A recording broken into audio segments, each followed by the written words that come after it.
Users start from their web browser, or they can go straight from designs to parts with CATIA or SOLIDWORKS immersive access. Issues in the geometry quality or within design rules are automatically detected and fixed. These specifications are driven by a formal process using industry standards, which consist of process, material, tolerance, finishing options, delivery dates, and more. The marketplace recommends the best partners for the job using KPIs related to their past experience on similar parts, materials, and processes. From there, a service provider is selected and their request is finalized.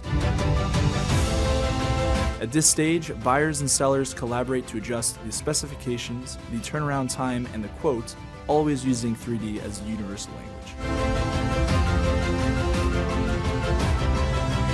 This collaboration is fully historized to ensure traceability.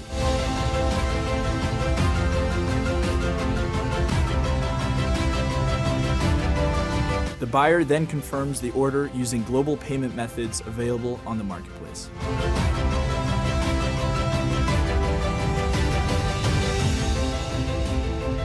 Finally, the order is processed and delivered. This triggers the payout to the service provider by the 3DEXPERIENCE marketplace.